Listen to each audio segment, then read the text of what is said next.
innal ladzina kafaru wa saddu an sabilillah zidnahum azaban fawqal azab. Orang kafir satu dah, dia menghalang agama Allah macam Abu Lahab.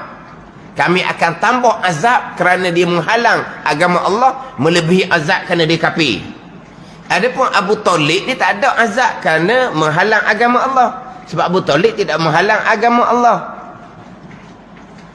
Abu Talib hanya diazabkan kerana dia kafir.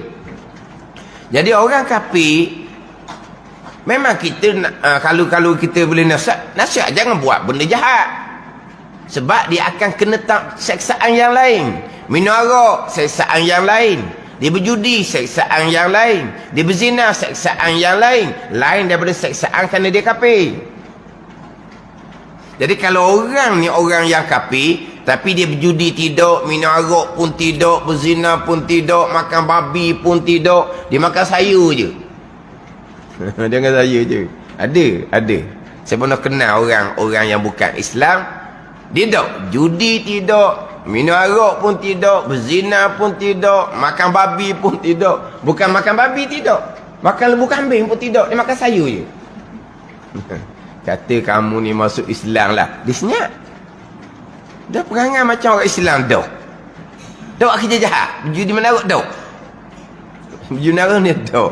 Kamu masuk Islam lah. Sebab orang dia pun tak apa berahi kat dia. Tak masuk guru lah. Dan judi tidak, minarok tidak. Dia baik pula dengan orang Islam. Dia baik dengan kita ni, baik. Bila ajak orang Islam, dia senyap. Ya pun tidak, tidak pun tidak. Tak kata, tak marah. Tapi dia mana? Tak ada respon. Dah kamu ni baik-baik dah kata. Member kamu pun tak suka ke kamu. Dan member dia tu berjudi menarok tak lepas. Tapi berjudi menarok bukan bukan agama masing-masing. Tidak ada agama yang suruh berjudi menarok. Tidak ada agama yang suruh berzina. Berjudi menarok tu amalan orang tu. Itu hak mereka. Hak apa? Adakah agama mereka menyuruh berjudi menarok? Tidak. Bukan agama mereka menyuruh. Sebab itu membinasakan, merosakkan. Ada agama suruh minum arak. Yang merosakkan diri, merosakkan keluarga, merosakkan masyarakat, bawa kereta mabuk, langgar orang. Ada agama suruh gitu? Tak ada agama suruh gitu. Itu perangai dia. Hak dia, tak ada hak. Itu bukan hak dia. Hak tu yang merosakkan. Maknanya kalau dia buat benda jahat ni, dia tak akan kena seksaan tambahan dalam neraka nanti. Ada ni. Mana kalau kafir tu buat baik, bagus, tergalakkan. Kalau buat jahat, nasihat. Sebab apa? Kena seksa neraka. Tambahan daripada seksa kerana dia kafir.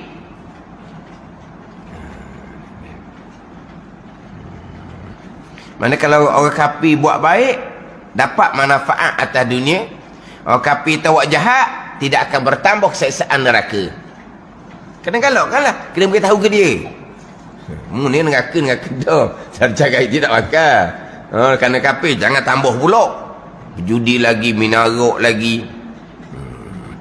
Buat baik. Buat baik. Terbuka hati masuk Islam kan? Masuk Islam sahaja. Bukan kata dosa sekian diampuni. Pahala banyak dah. Pahala banyak dah. Dah tolong orang, tak bagi ibu bapa, banyak macam kebaikan dia lakukan yang tidak bergantung pada niat. Dia boleh pahala dah. Itu bandingan dia orang kafir. Sebab tu kalau orang kafir, orang kafir yang meninggal ni mu'alaf, keluarga dia Islam, meninggal, tiba-tiba dia nak minta dengan kita, dia nak mandi, beri je lah. Kita tengok biar disempurnakan, rata apa semua. Boleh kau kafir mandi? Itu tuntutan fardu kifayah tu. Boleh, sebab dia bukan bergantung dengan niat. Jadi dia buat betul je. Contoh ginilah, orang kafir basuh najis, jadi suci ke tak? Suci. Basuh najis ke basuh najis kena niat? Saja aku basuh tai ayam gitu. Ada? Menu Mak Haji. Apa Mak Haji menu? Niat tak masuk. Niat apa? Niat basuh tai ayam. Tak ada tu. Mana orang kafir basuh najis betul suci. Ada ni. Basuh najis tu kewajipan kita. Jadi tolong buat kena dengan cara suci.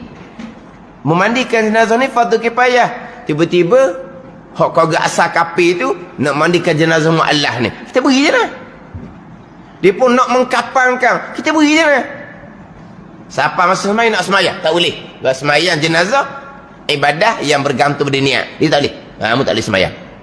Siapa kubur, dia nak pikul jenazah. Pikul jenazah ni fardu kifayah ni. Dia nak pikul lah, tak ada apa masalah. Orang Islam lepas kewajipan. Siapa kubur, dia nak turun dalam lah. Dia nak letak, itu fardu kifayah. Buat, tak ada masalah. Sebab itu bukan bergantung pada niat.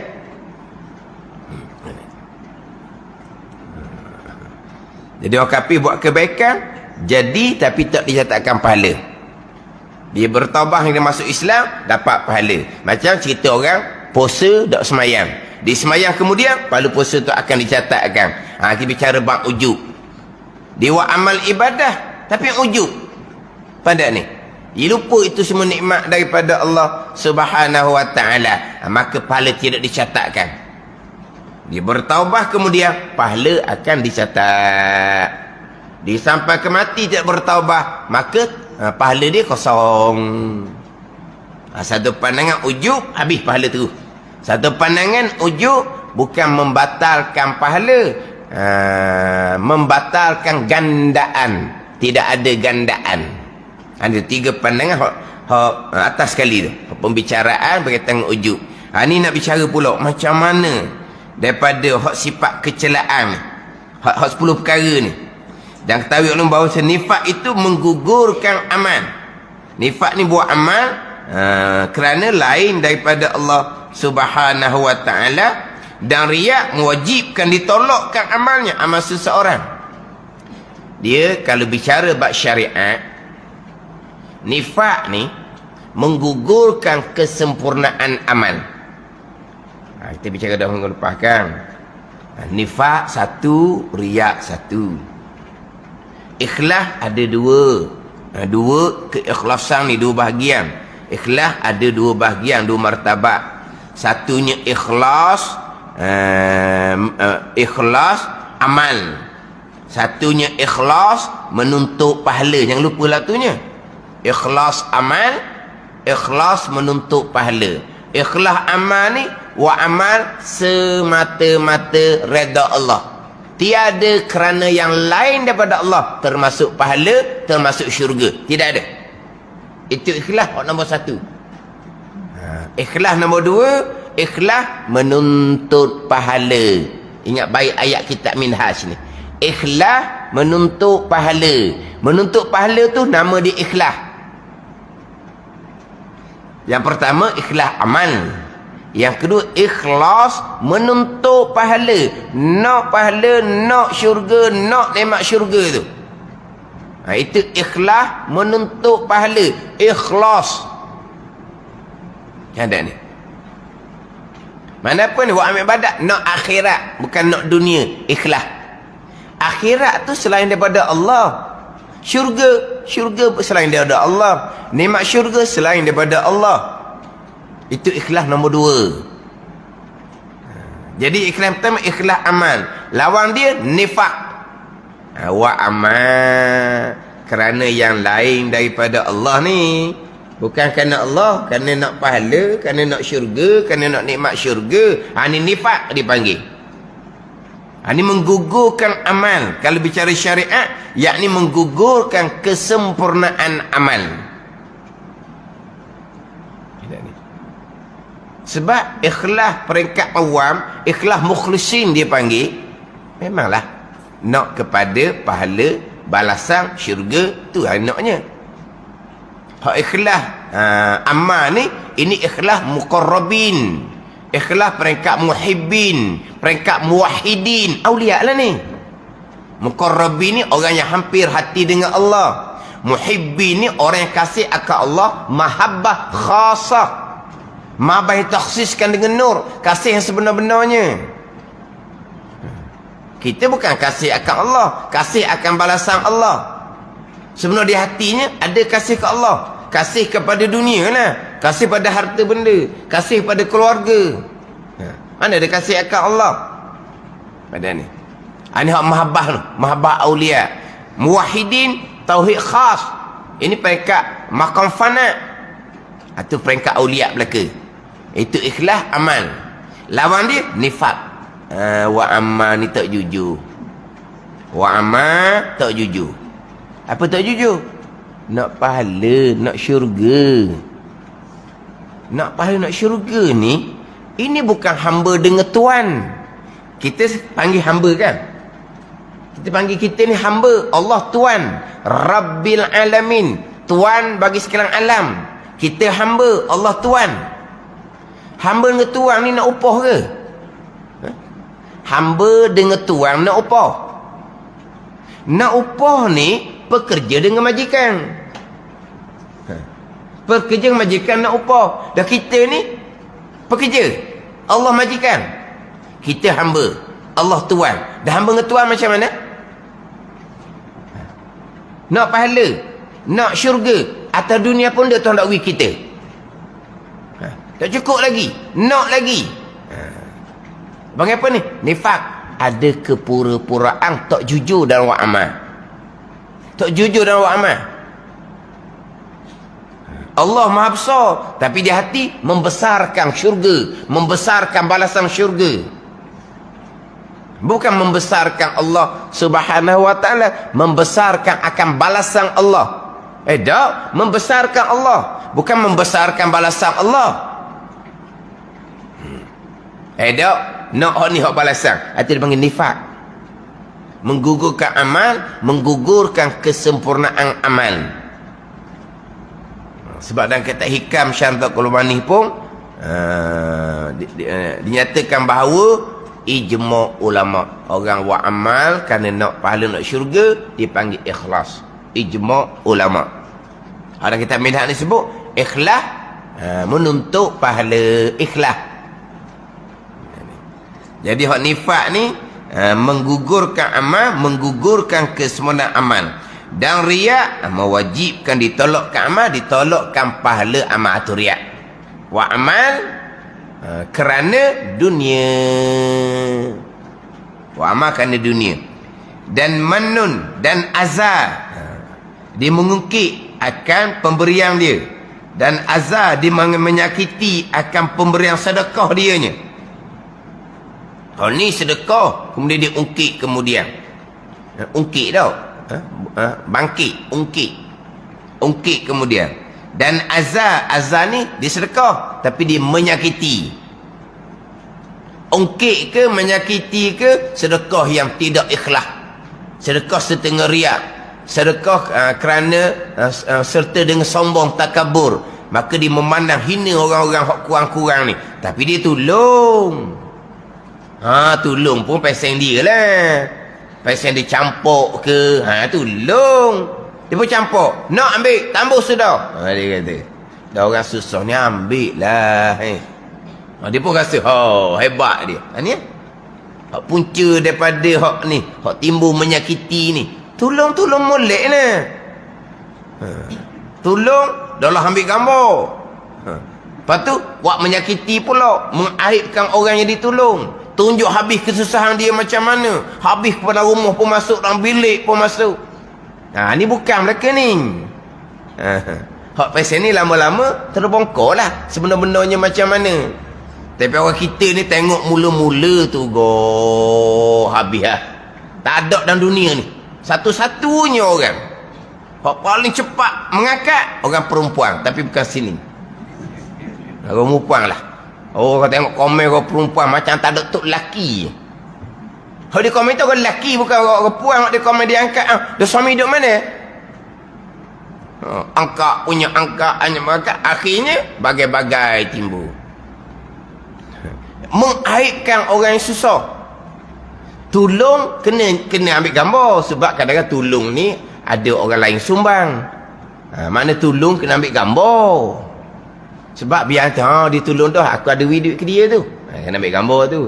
Kata ni, ambil gambar tu ada masalah tu. Sebab ikhlas hati masing-masing lah. Saya dulu-dululah pernah tak pandai kita ni. Pergi jumpa tu guru, orang atau sumbangan. Saya kata je dengan baba di foto ni. Beri gitu lah. Baba pun pergi sipang duit. Lepas tu Baba cakap, dia nak molek sebenarnya kalau kita hantar sumbangan orang ni, ambil gambar lah dia kata. Oh, dia tahu kemudian gitu. Ambil gambar lah untuk mengesahkan kita sudah menunaikan amanah. Oh, kata Baba, ambil semula duit tadi. Dia pergi ambil semula duit dia tadi, pakai jubah semula, ambil gambar belakang mula duit. Masa beri tadi pakai jubah. Dah gambar tak ambil, lepas tu dia pun masuk dalam bilik, simpan duit, jubah pun dia buang. Pakai baju t-shirt biasa je. Duduk sembang ni, nak molek benarnya dia kata, sumbangan orang ni kita tunaikan amanah orang, kita ambil gambar, bukti dia kata. Oh, kata, minta semula. Minta duit tu ambil balik. Tu kenapa? Dia ambil duit semula, dia simpan tu, pakai jubah semula lah nak ambil gambar ni kan. Pakai jubah semula. Jadi, belakang dia kira yang mula duit dah. Masa mula saya beri duit, tidak kata apa. Tak ada apa.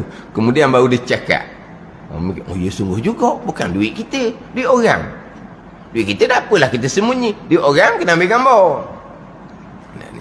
Jangan setakat nak ambil gambar pemberian tak apa, tapi kena jaga aib orang susah tu. Jangan masuk pakai dalam rumah dia, nampak anak bining dia. Tu ada benda lain tu. Itu dipanggil menyakiti, mengaibkan orang susah. Tolong molek, jangan menyakiti. Hak menyakiti ni ada kerana yang lain. Tak kira tu. Dan manun dan azab menggugurkan kedua-nya azab. Pahala sedekah daripada asalnya, mana sama sekali, tak ada licin. Daripada asalnya, asal sedekah. Menggugurkan keduanya, kedua manun dan azab. Pahala sedekah menggugurkan pahala sedekah daripada asalnya. Mana apa ni? Kalau kita kata apa? Sama sekali. Dia panggil yuhbitani as-sadaqata aslan. Aslan kalau kita kata kok sama sekali. Aslan sama sekali. Menggugurkan ni pada waktu mana apa? Pada waktu fi halil manni wal azab, pada ketika ungkit dan pada ketika menyakiti pemberian. Ketika tu juga habis pahala aslan sama sekali. Dan pada kata setengah masyayikh, ada setengah guru-guru, digugurkan dengan makna menggugurkan jugalah. Digugurkan yakni menggugurkan. Digugurkan yakni menggugurkan, membatalkan oleh keduanya, oleh manun dan azab, akan gandanya, yakni ganda pahala sedekah, akan ganda kena tambah. Menggugurkan akan keduanya. Dah tadi memang menggugurkan akan kedua, menggugurkan oleh keduanya, membatalkan pahala oleh manun dan azab. Sama lah. Dah. Digugurkan, ini menggugurkan oleh keduanya akan gandanya. Maknanya pahala sedekah tu masih lagi dapat, tapi gandaannya tidak dapat. Gandaan tu lah, ganda 10, ganda 70, ganda 100, ganda 700. Tu orang naknya. Nak gandaan dikurniai oleh Allah tu lah. Jadi kalau tolong kemudian ungkit, panggil apa ni? Tinggal modal, tinggal kepala modal tau. Tinggal kepala modal je lah. Tinggal pahala sedekah je. Gandaan tak ada. Tak ada lah. Terbatas dah gandaan. Masa dia sedekah tolong orang tu, dia menyakiti. Boleh tak pahala sedekah? Boleh pahala sedekah. Tapi tak ada pahala gandaan. Ini kata setengah masyayikh. Yang pertama tadi ni tak ada.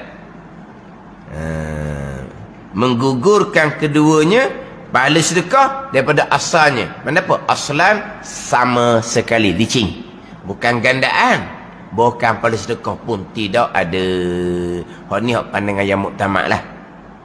Ini pandangan yang muktamad. Tapi tak apalah, satu pandangan ringan sikit. Gugur gandaan. Pahala sedekah ada, tapi rugi sangatlah. Sebab ganda 10 tak ada gandaan, ganda 70 tak ada gandaan. Hak gandaan tu lah besarnya. Tak ada gandaan, hanya ada tinggal pahala sedekah sahaja. Dan ada pun nadamah, maka bahawasanya menggugurkan amal. Pada kata ulama, sekalian ulama. Wallahu a'lam.